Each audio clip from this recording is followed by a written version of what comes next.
Tes tes tes, cek sound cek sound. Oke, kembali lagi teman-teman di channel saya.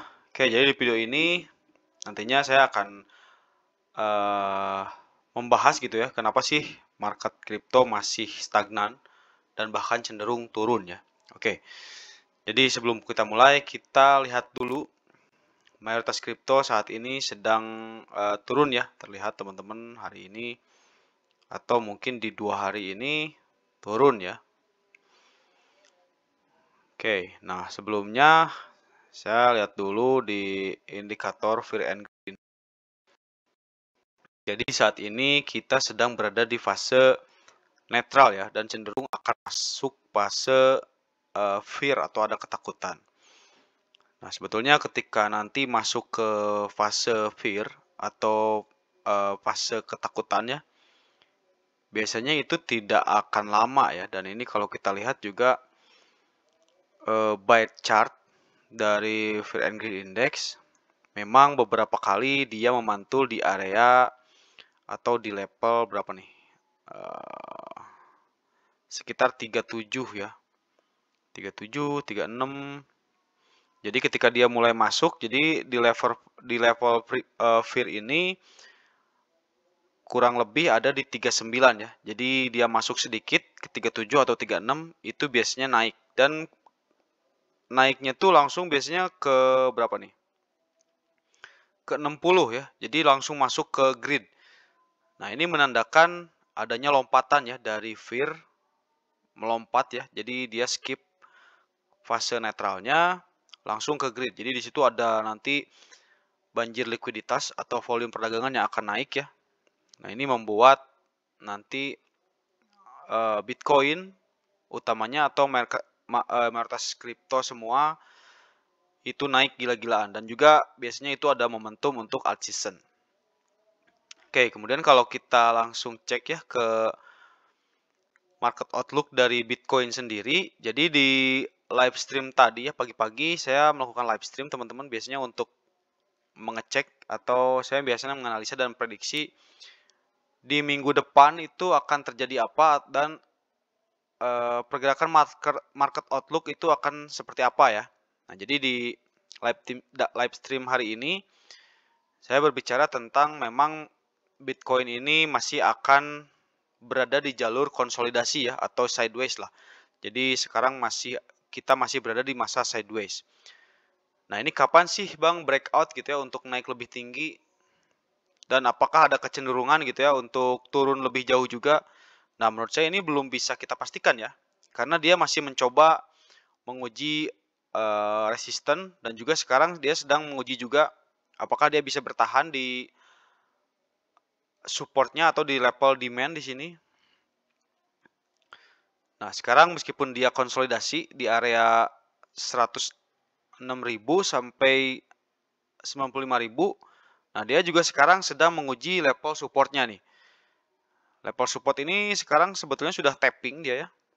Tapi kita menunggu candle closing di 12 jam lagi dari sekarang, apakah dia close di bawahnya atau bisa close bertahan di atasnya. Kalau close di bawahnya, artinya untuk si Bitcoin ini mungkin konsolidasi tapi lebih besar nih jangkauannya ya.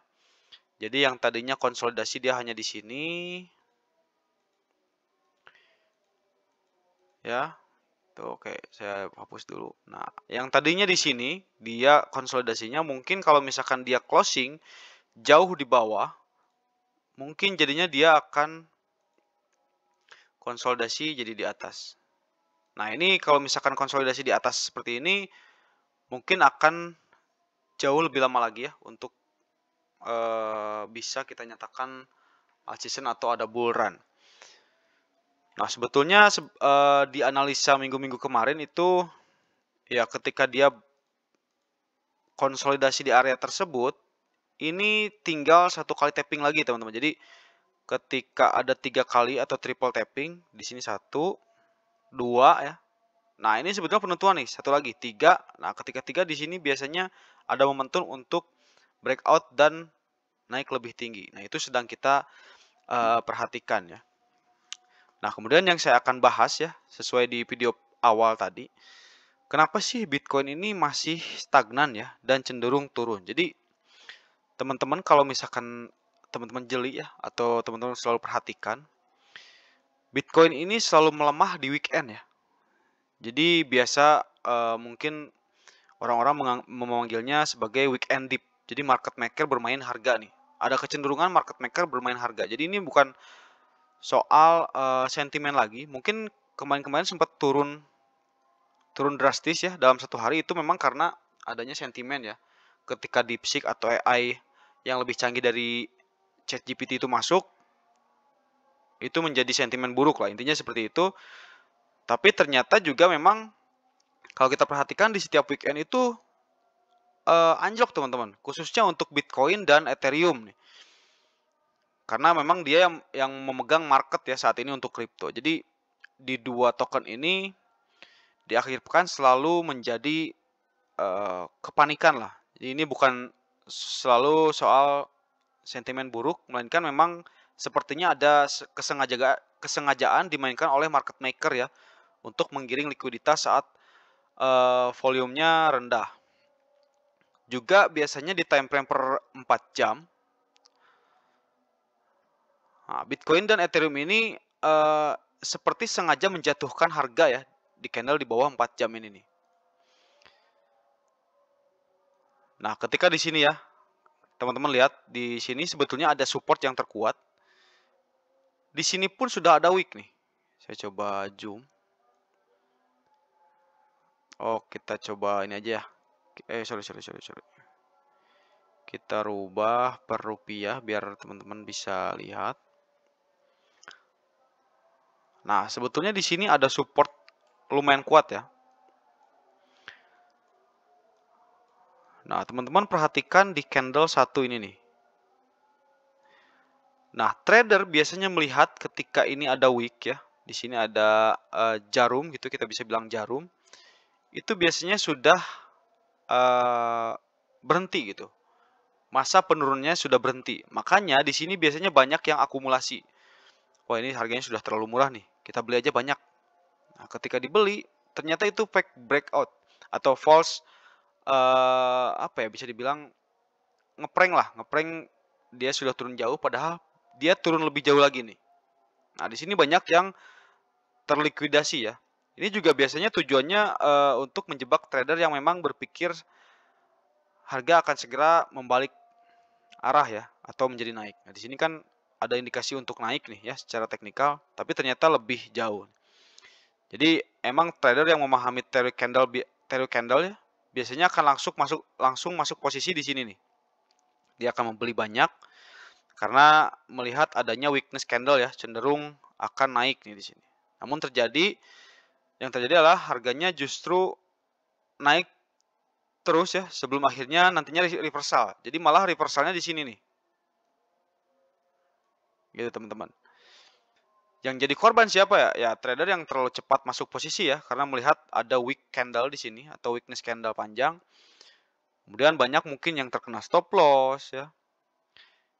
Gitu juga trader-trader yang mempunyai shorter yang berpikir harga akan semakin menurun nih. Jadi terlalu percaya diri ya.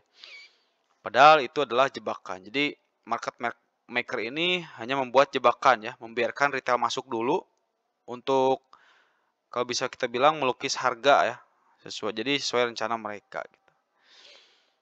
Nah, gitu teman-teman. Jadi market crypto ini semakin tricky ya, semakin sulit untuk dipahami.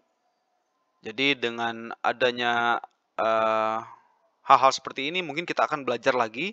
Jadi ketika weekend kita harus lebih hati-hati dan jangan sampai FOMO berlebih ya.